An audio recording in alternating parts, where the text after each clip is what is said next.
So now we'll get started with our panel. So I'm going to do a quick introduction to our sponsor for the day, INNOVATE MARQUETTE Smart Zone. You'll be hearing from 4 panelists that they both helped us to find and to curate. And they come from a variety of different disciplines, and we want to have them talk a little bit about how adversity plays into their creative practice. I'm excited to hear from all of these people, and I really want to thank, again, INNOVATE MARQUETTE Smart Zone as a sponsor. They have a commitment to grow this community with intentionality. INNOVATE MARQUETTE is launching Make It Marquette, a remote work and talent attraction campaign earlier this year to celebrate. Earlier this year to first celebrate the business and people of Marquette, and second, to declare a commitment to economic development that supports those already here as well as those who are making their move to Marquette. So please check out this video to see what it means to make it Marquette.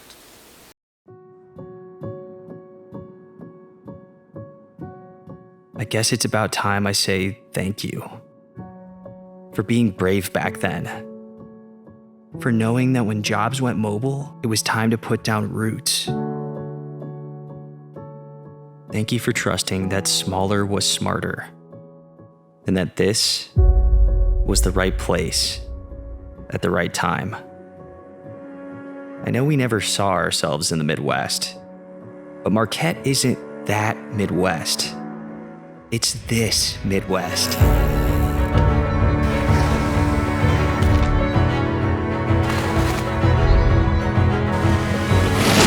Even if you didn't know it then, I think you felt the energy here, flowing from this landscape. But places need people to catch that energy, amplify it, and send it out to the world.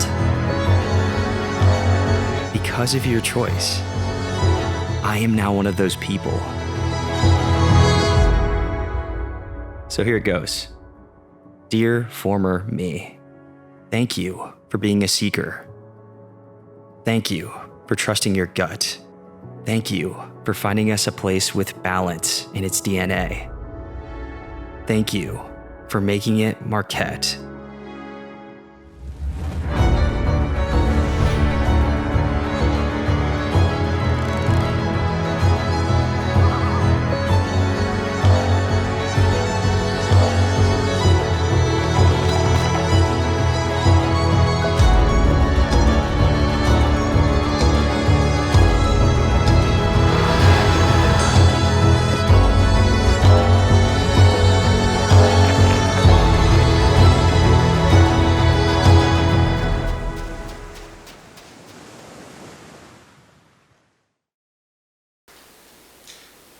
Again, I want to thank INNOVATE MARQUETTE for being a sponsor for this conference and ultimately this panel. Exciting things are happening here in Marquette, and I want to be sure to keep in touch with them on social media. I'll be putting a slide up during the talk, so if you want to, get involved with INNOVATE, you will have plenty of easy access to do so. I'm now pleased to introduce you our moderator for this evening's panel. Please welcome Dave Kronberg, Director of Entrepreneurial Outreach and Services at INNOVATE MARQUETTE Smart Zone.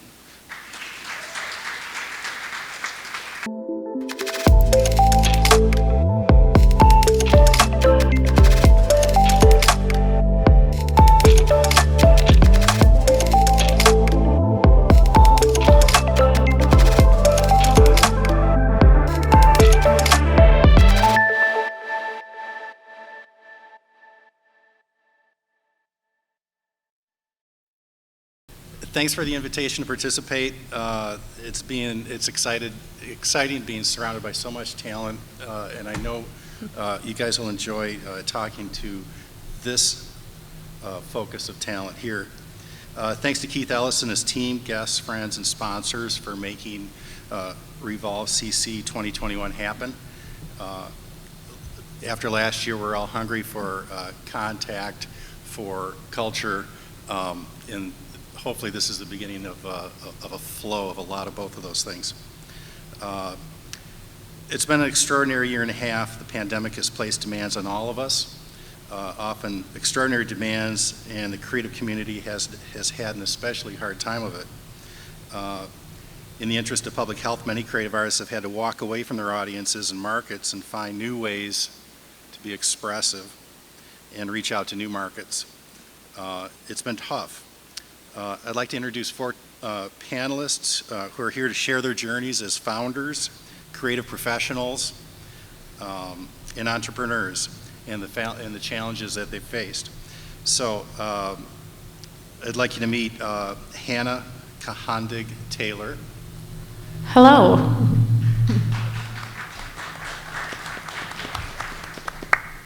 Hannah's a poet and fiction writer. Hannah, would you like to tell us a little bit about yourself? Yeah, so hello. First off, my name is Hannah. I was born and raised in Columbia, Missouri, and I always knew that I liked stories and writing and words, and I didn't know what to do with that. And so I decided I was going to go to college and study secondary education. And I ended up doing field observation, and I loved it, but I realized I don't think I can do this for a long time. I don't know if I have the skill set it takes for this. And so I ended up taking what I thought was the risky move, and I decided to major in English with an emphasis in creative writing. I was looking at graduate programs, and I had a lovely mentor who actually went to Northern and was telling me about a fully funded master's program. And all I could think in my head was, I should probably do this if I'm going on a creative endeavor. I don't have any guaranteed financial security. This sounds like a great idea. And so I ended up coming to Northern. I moved here in 2018 or 2017. I think it was 2017. And I just finished my master's degree, actually. I taught during my time at Northern, so your basic kind of composition classes, and I got a lot of time to really focus on my writing. I put out my first book. It was during the pandemic. It was a weird experience, but I wouldn't change it. And now I'm kind of just working on some smaller projects and recovering from graduate school. All right, Hannah, thank you very much. Next, Silas Talley. Silas is a founder and creative director of Ambitious Games. Silas, would you like to tell us a little bit about yourself and your journey? Yeah, hello. I'm Silas. Like Dave said, I'm the creative director at Ambitious Games. We're a local indie game studio here in Marquette. I guess my story is that I was born downstate and moved up here when I was really little, so I consider myself a Uber. I grew up here, went to school here, went to Northern and got a degree in computer science. I also studied a lot of digital art while I was there. And when I was starting my college career, I wanted to make video games. I wanted to experience that intermingling of technology and art and creativity. And for me, video games and special effects and all of that stuff was where I wanted to be.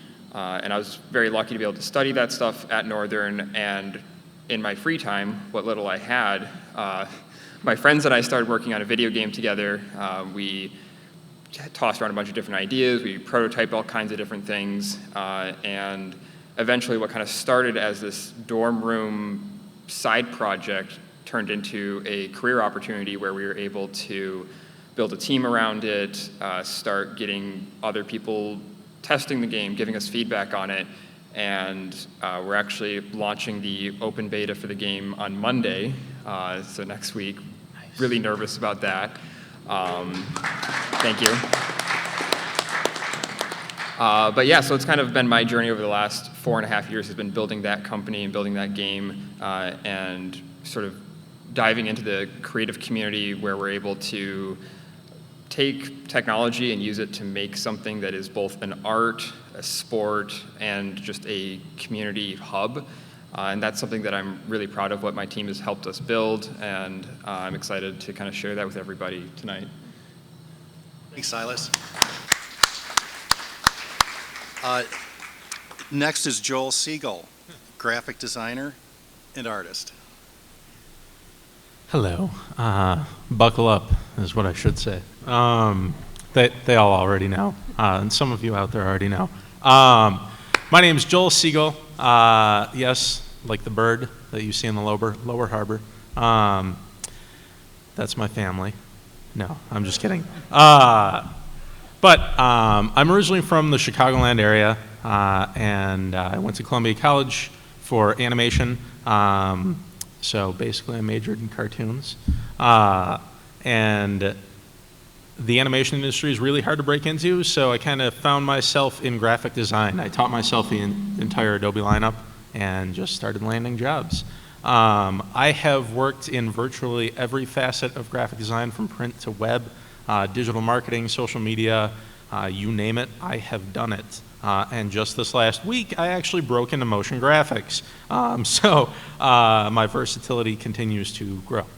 I also do a ton of art, digital art, as well as hand drawing, traditional art. And I've worked comic conventions for 9 years, including C2E2, Motor City Comic Con, Indiana Comic Con, and New York Comic Con, which I can tell you all more about later. I'm also the head of an art challenge called Linktober, which is the Zelda Art Challenge of October, and we'll gladly tell you more about that as well.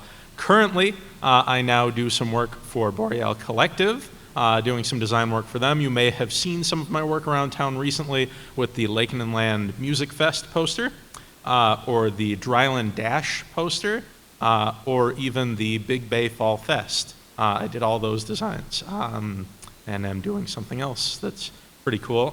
Recently, I also landed a part-time job at Media Brew, which you all hopefully know from the radio stations, and I'm doing a lot of graphic and web work with them.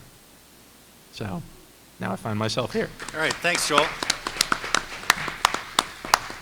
And finally, John Scheibe, photographer and filmmaker. Hi everyone. I'm John. I am originally from the Kingsford area in Michigan here. I went to NMU, graduated in 2013, and moved out to New York City. I lived out there for about 5 years. I was chiefly an actor-singer out that way, but started to develop an interest in pursuing photography, filmmaking, and content creation. And I was there when the pandemic hit. I did that for about 3 months and ran. So I came back, I landed back in the UP of April of 2020, and since then I've been able to turn the content creation into a full-time job here at Marquette. So. All right. All right, the rules of engagement.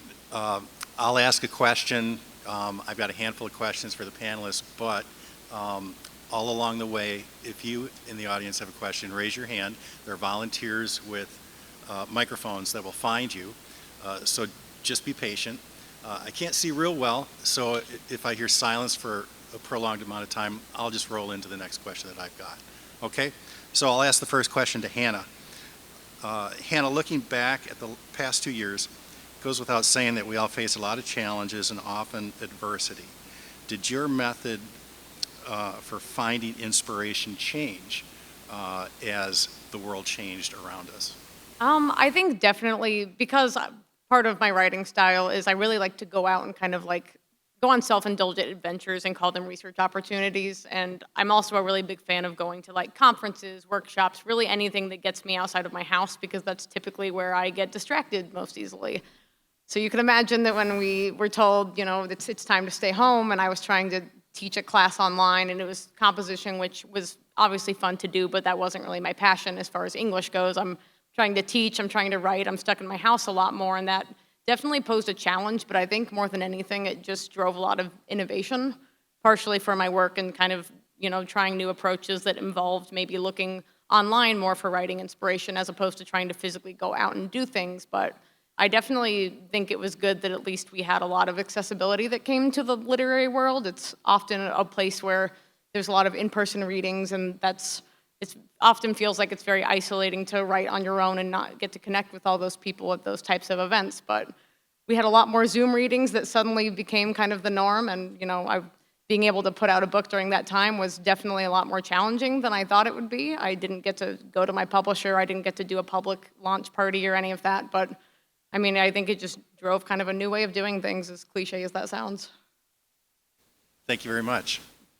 Well, I'll just repeat the same question for John. Did your method for finding inspiration shift as the world changed around us? Yeah. Well, I mean, considering I was in New York, kind of when everything started changing, the way that I found inspiration before, when I was in New York, a lot of the stuff that I was making content-wise was really based around sort of the work that I was already doing. So if I went to an audition or if I sang a show, I would make a video about it. I was co-hosting a podcast at the time. I would talk about it there too. And so when the entire world shut down, I kind of didn't have anything to talk about, so I just kind of existed for a bit.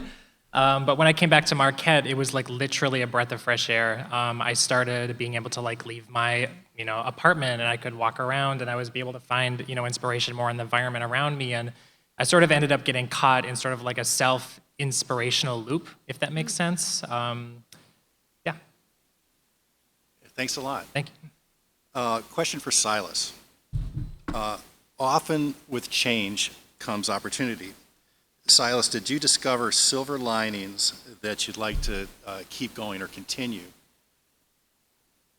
Yeah, so pre-pandemic, which feels like an eternity ago, we were working from our dorm rooms, we were working out of our apartments, really wherever we could. I actually finished the first playable version of the game while I was staying in the guest room of my parents' friend over winter break. I remember finishing it right as New Year's Eve hit over winter break. So that was kind of a cool moment.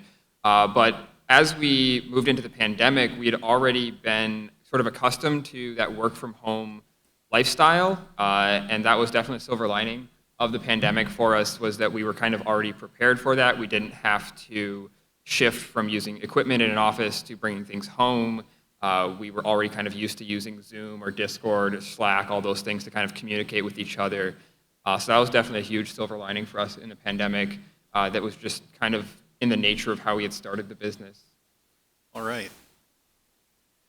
Joel, silver linings from the last year and a half? I would actually say some of the silver linings of the last year and a half, the pandemic has taught a lot more people that a large proportion of jobs can actually be done remotely.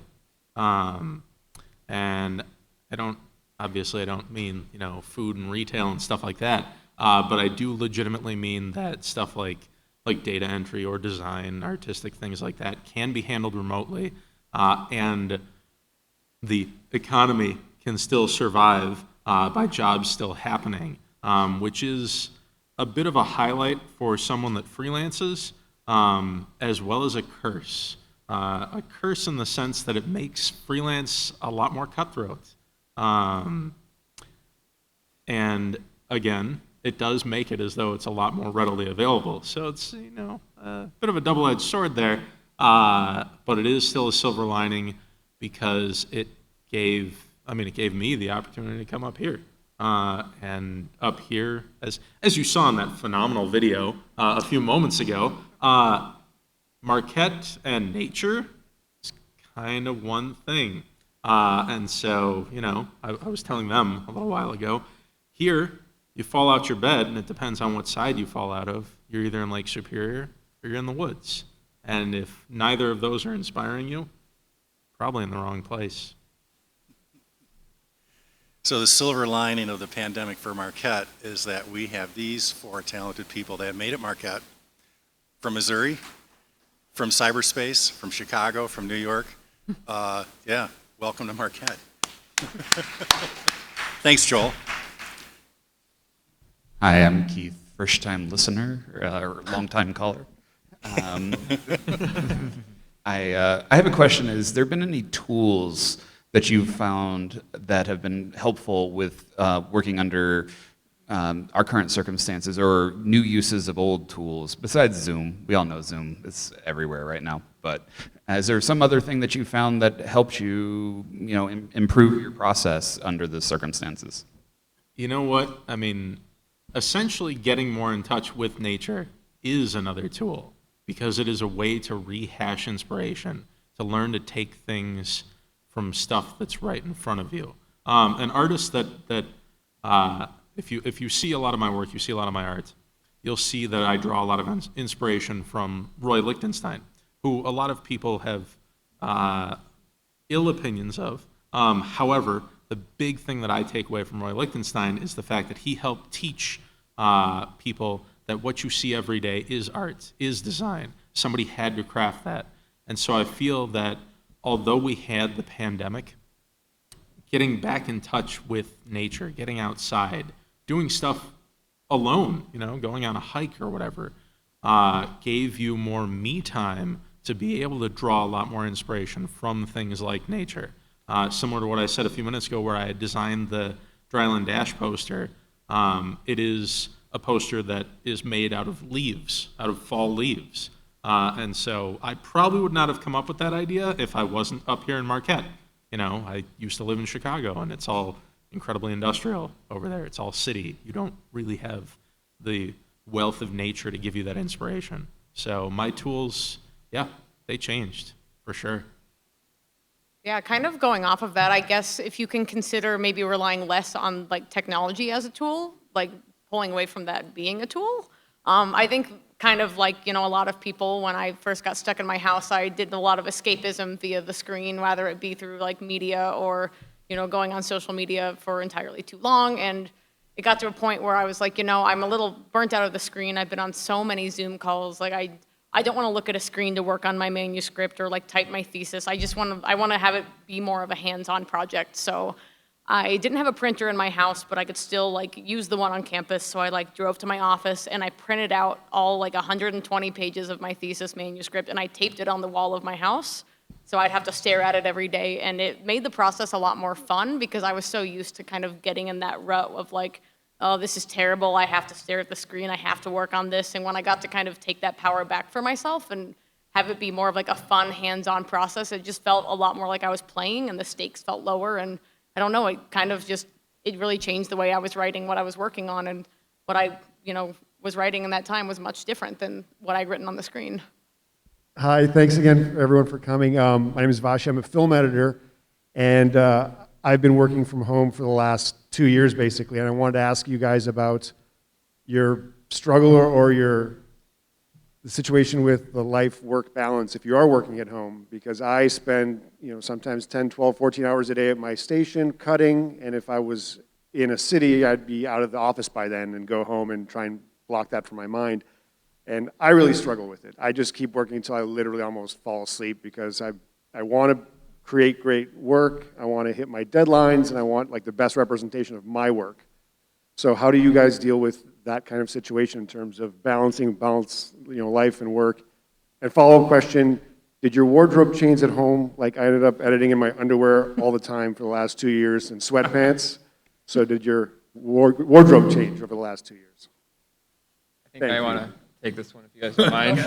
I developed a reputation amongst my friends of being a workaholic in college. I was notoriously hard to hang out with because I was always working on making a video game instead of playing video games with them.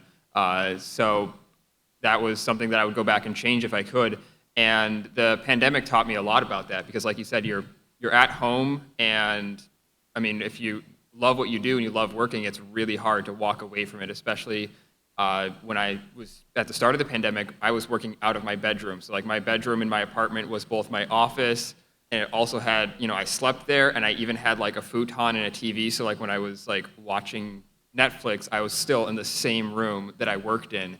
And so some of the things that I learned over the course of the pandemic was, one, separating all those different rooms out. I was lucky enough to rent a different house a few months ago and kind of actually get some separate space for all of that. I've really been enjoying that, and that's been really good for my mental health to have a separate office space, whether that's a divider in the room or a different room in the entire house.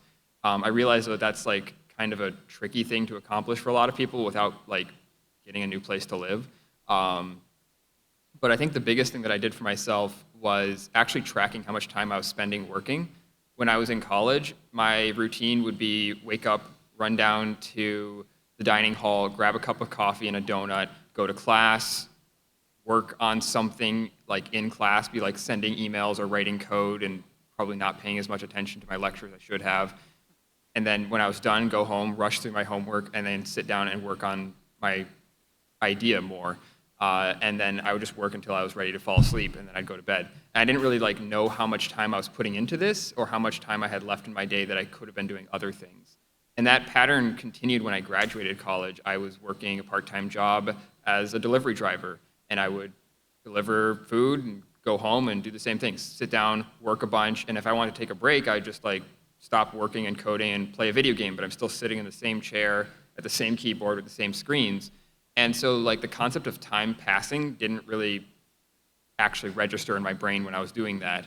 And so something I started doing at the beginning of the pandemic is I started clocking all my time. It was like the simplest thing ever. I went and found a website where I could punch in and punch out and like write down what I was working on. And there's tons of websites out there like that, so find one that you like. And that like completely shifted and solved my workaholism. I was no longer working like 60 hours a week on this game, because that's what I was. As soon as I started clocking it, like the first 3 weeks, it was 60 hours a week that I was clocking, and I was like, oh my God, I can't believe I'm actually putting that much of my life into this. No wonder people can't like find time to hang out with me. My girlfriend's always like, well, can you, when can we go do things, that kind of thing. And so I started scaling it back, and I scaled back and I said, okay, well, I'm not gonna work more than 40. If I'm at 40, I'm done for the week, And sometimes that meant I was done on Thursday night, and it was like, okay, I have to go do something on Friday. I have to actually like be a human being. And it also helped a lot that I was part of a team. So I've got a company, I've got 7 people that work with me. And when we founded the company, we like set a lot of expectations around, let's not be a crunch culture company. A lot of video game studios are pretty infamous for the long hours that people have to work to get games done by deadlines and that kind of thing. And so when we founded Ambitious Games, we wanted to make sure that we didn't do that. But I was kind of doing it myself while not asking other people to do it. And that was not good for me. That was bad for my mental health. So we were like tracking everyone else's hours. So I wasn't tracking my own. And so once I started tracking my own, I was like, okay, I should actually be only doing 40. And then we actually really scaled it down to 30 as like the standard expectation for full time at our company. Like 30-hour work weeks are the standard now for everybody.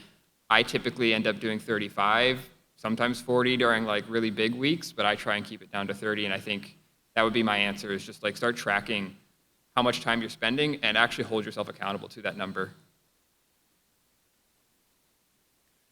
So we all know that this isn't over.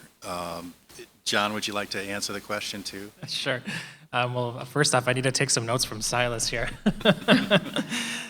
I'd say I'm probably earlier on in that process. When I was in New York, I was doing, the acting, singing stuff, and I was pursuing, artistry.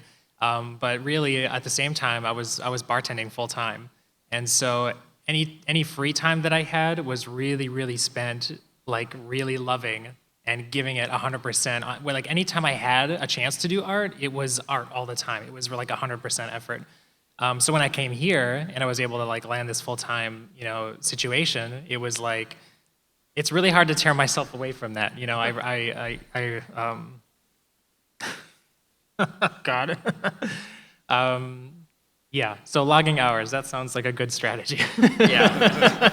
Hannah, before we came on the panel, you said, oh, you do video games, that must be like the most fun thing ever. I think you may have saw the like heavy sigh I did. The 60 hours thing is why I was like not so excited about what I do. Like this, you're smiling, but you're kind of like gritting your teeth underneath, like, oh, it's fun, but also. Hi, guys. First of all, you guys are all very awesome and inspiring, so thank you for being here. I guess I have a two-parter. One is hopefully short. One's for Hannah, one's for John. So, Hannah, did your publisher find advantages to putting out your book during the pandemic? And I'll ask the one for John at the same time. You can answer and can get rid of the mic. John, what do you miss most about the city, and how do you sort of retrofit that being here? Like, how do you find ways to still have a little bit of that? That was my question. I'd say if my publisher had any thoughts about it, I certainly did not really know. They really didn't. Luckily, a lot of the publishing process is very distant and remote. You know, my press was Finishing Line Press based out of Kentucky, so, you know, I was publishing with someone who I was not physically close to anyways. Maybe I would have gotten down there without, you know, the entire pandemic hitting right at the beginning of the process. But I will say, I think there was kind of the benefit of people consuming more media. People were reading more because people suddenly had all this free time and they like didn't know what to do with themselves. So people were turning to things like movies and shows and books. And I remember the library was doing like their book kind of curbside program, and there was like a record number of people signing up for library cards for the first time in a long time. So, I mean, I guess perhaps you could say there's a benefit of not just that, but people being on screens more, seeing stuff like advertisements for books or for different kinds of contests or manuscripts. I guess you could say those were probably benefits. I mean, there definitely were things that were detrimental about it, but I think there was the overall just added perk of people kind of appreciating art as a form of escapism more and giving that a lot more credit when we realize that when times are hard, we turn to art. If that answers your question. I'll proceed. The things that I miss most about New York, the food, oh my God. I miss the commutes, which is a little bit odd, and that's certainly not something you can totally find here in Marquette, and by that I mean, I miss just kind of unplugging. My commute into Manhattan was about 30, 35 minutes or something like that, and I miss just being able to sit, you know, and just have a dedicated 30 to 35 minutes to just think by my own. I self-published a book last year, and I wrote that chiefly like riding on the subway. Like there's just something about, like, I mean, it's noisy obviously, but just some headphones and just, you know, minding your own business. There's something about that. I found it really creative. I also miss socializing with some of my friends that were there, and I've sort of done my best to remedy that here. I do have friends in the area, of course, but you have to be a little bit more intentional, because with New York, you can just like at the drop of a hat, just a text message and like 10-minute, you know, Uber, and you're there, you know, and it's really easy to hang out with people, but you just have to be a little bit more intentional with that kind of stuff here in Marquette, especially because, you know, everybody, you know, the driving and all that stuff, and everyone's got busy schedules. A lot of people in Marquette are, you know, they're on their own mission for success, so it's hard to get the schedules to line up, but yeah, I hope that answered your question. Thanks, John. Thanks, Hannah. So my next question, and this is for John first. Some creative pursuits are very reliant on network and collaboration, and some of them less so. Can you talk about your creative process and the importance of collaboration?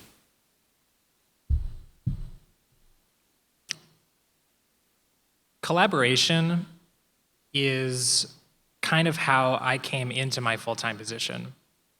And I think it's a big part of creativity.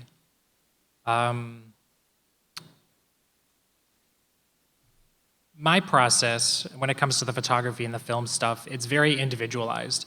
But the second that I want to actually make some, like if I'm working on a film and the script and the storyboarding and stuff like that, I try to do that all myself. I don't like to have a lot of people working with me on that. But when it comes down to the shooting, I mean, collaboration, I think, especially here in Marquette, the community here is very welcoming to collaboration, and I think that's something that more people should be taking advantage of.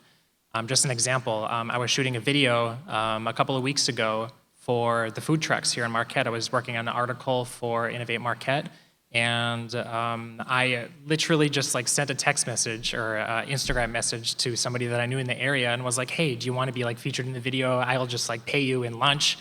And we just like jumped in a car and drove around, and we did like 4 or 5 different trucks that day, and like people are just so ready to collaborate. And I just think it's like, it's really cool. Yeah, it's something I didn't really have a lot of experience with in New York, which you might find odd, but the artist community here in Marquette is, I think, doing it correctly, so. Thanks. Hey, Joel, same question. Can you talk about your creative process and the importance of collaboration? Yeah. Doing graphic design is and or should be collaboration, just in its nature. Most of the time you get materials or some direction from clients, and then usually have to dig it up and find a lot of it yourself. But oftentimes you may be working on somebody else's files, designs, or working with things that other people have designed. I often attribute graphic design a lot to like Legos. Everybody here is familiar with Legos. You know the back of the box of the Lego, there'd be like 3 or 4 different options of things that they made with those same pieces. Well, that's graphic design. So you're given like an image of what you should do, which really is what the client wants, and then you get to make it however you want, and sometimes that's on a team. And here in Marquette, especially now since I'm at Media Brew on the web team, collaboration is pretty much a bigger part of my process, a bigger part of the things that I have to do. When you're a member of a greater picture, what you contribute alongside what others contribute create exactly that bigger picture. And Marquette, just as John said, I'll play off of that, has a booming art community, a booming creative community that I actually think there's a bit of a disconnect in. Although it's becoming connected with events such as this, and the Boreal and Campfire, and the list goes on. But there seems to be a growing amount of collaboration here in Marquette, and I actually think that that's going to be good for all of us and anyone in the audience that does similar stuff. As the pandemic winds down, knock on wood, more things will pop up for all of us to be able to work on events, musical events, pop culture events, and various art events. I mean, Art on the Rocks was gone for 2 years. But I really feel like my own process with collaboration has grown a bit while being up here because I feel surrounded by a much more artistic community. Granted, being from Chicago, great, big city, there's got to be a lot of creatives there, and yeah, that's true. But it's a lot harder to find, needle in a haystack sort of thing. Marquette, out in the open. That's great. Thanks. Question for Silas. In your introduction, you said you have 7 people on your team working on your business. Some are local and some are remote. What do you look for when you're building a team and you know they're going to be remote? That's a good question. And I've had people on my team where it did not work. So I can kind of speak to both sides of that. Because you're right, there's a lot that goes into not just building a team, but building a team that's able to work remotely. And I think communication kind of is like the most important thing, as it is in any relationship.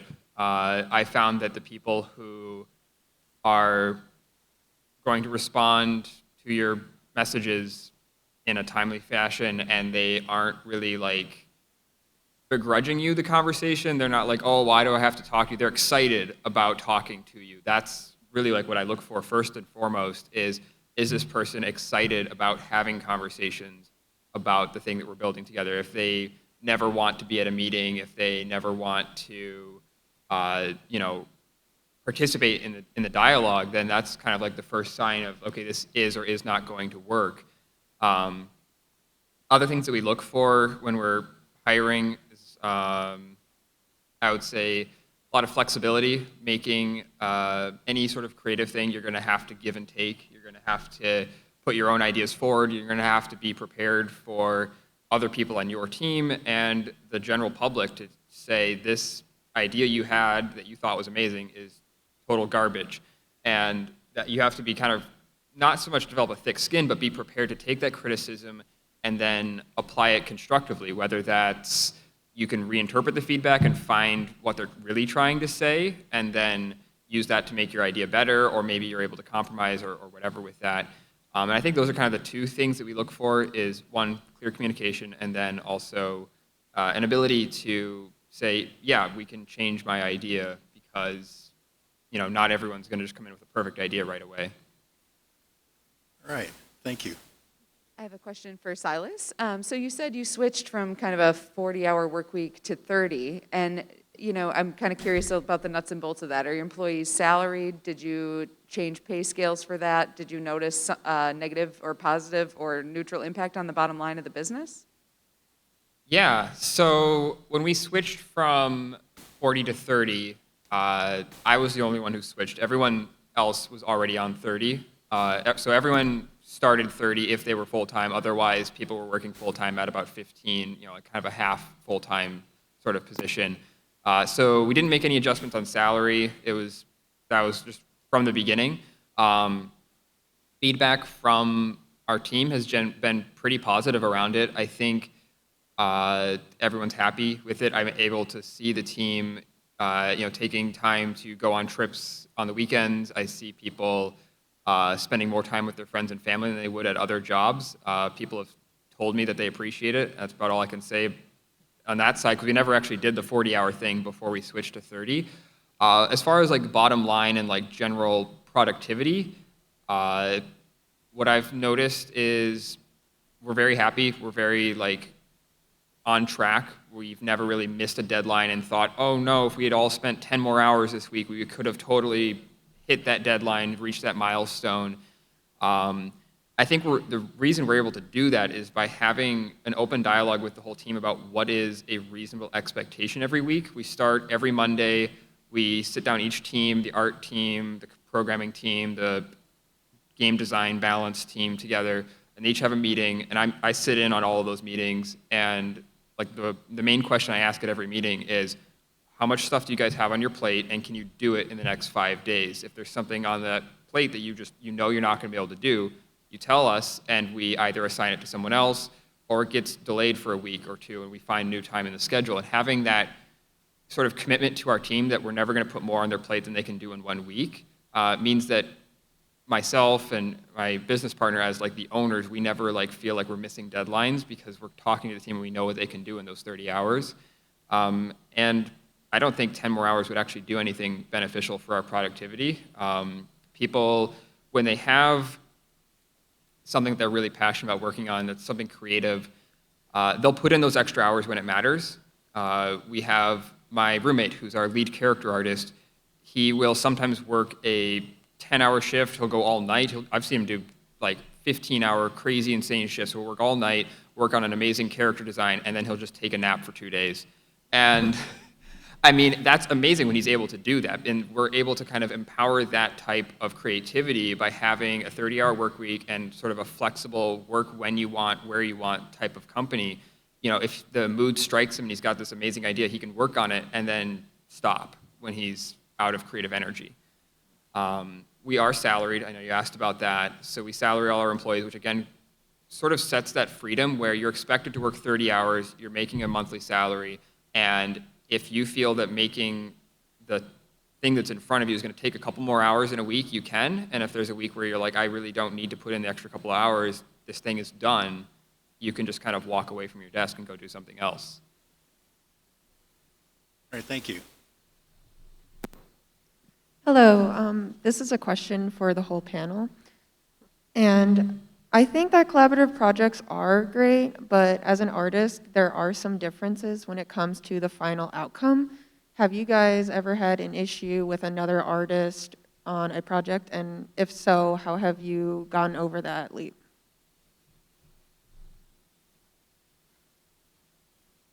I'll go ahead and start if that's okay. So as a writer, most of my collaboration tends to be with other writers, but sometimes, usually if you feel like you're working, like maybe you're a graphic designer working with a lot of other graphic designers, you kind of have your footing, you kind of know what to expect to some degree. When you cross over into different genres or disciplines, that can just go entirely out the window. The first non-literary collaboration I did was actually in my undergrad. I went to the University of Missouri. They have a really big music school there, and a couple writers who were poets teamed up with composers, and these composers wrote like a short suite based off of like something we had written. And I ended up at first when I had heard what my composer had come up with, I liked it, but it didn't feel like it fit what I had written. And I didn't want to say anything, and I didn't really know how to feel about what I was feeling. And eventually we sat and talked, and I was really honest. I was like, I like this, but it's not what I expected. And he was like, okay, you know, we can work with that. Like, you know, what do you expect? What kind of story am I not telling that you're looking for? And so kind of going back to this idea of compromise, like that is really a huge part of being creative with another person, is kind of knowing you have to have that give and take. You know, if I wanted 100% say over my project, I'm going to have to do it by myself. When I do something with another person, it can be easy to look at some of those limitations of you don't have complete control, but at the same time, there's also really exciting benefits of I could not have come up with this without this other person. Like, we needed the other one to make this happen. So I guess just the cliche answer of having some give and take and some compromise, and just knowing that what's going to come out might not be what you expected, but hopefully it is still meaningful and it was worth doing. One of the other panelists want to take that on? Yeah, all right. Similar to what Hannah was saying, it is all a give and take. I recently designed a logo for a zine that I'm the graphic design moderator on, and it would not have gotten to where it is now, which I'm actually very proud of, without the input of anyone else on the team, the other moderators. And so it is definitely a give and take. One of the other things, especially in graphic design, I'm not sure how well it applies to a lot of other arts. Don't be married to your designs. If you are completely stubborn and stoic about certain things, first off, people won't want to work with you. And second off, you have to understand that whatever design or draft you may have had, even if it doesn't go in that direction, you will forever have and can have for your portfolio and or can improve upon on your own time. So it is always a piece within your stuff. And if you feel like it would have gone a better direction following your instincts, your intuition, you can always take it there elsewhere. Whereas just working professionally, it has to be a give and take. It just has to. And you need to be open to constructive criticism like that to be able to work on a team or with other collaborators. That is key, absolute key. Even clients, working with various clients. There's a lot of them that I know this. This comes across very familiar to a lot of people. The client doesn't know what they want until they see something, which is really, really tough. But extremely true. And oftentimes they will want something that's a complete 180. And that's kind of heartbreaking because you might have totally been inspired on your first draft and it's all like, well, we don't want this that's completely designed and fancy and blah, blah, blah. We really just want straightforward logo and nothingness. And you're just like, but again, you got to be the better person sometimes to continue to work professionally and collaborate and continue to collaborate. Just save what you did, use it in your personal stuff, keep moving. Thanks a lot. And thanks a lot, panelists. Let's give them a hand.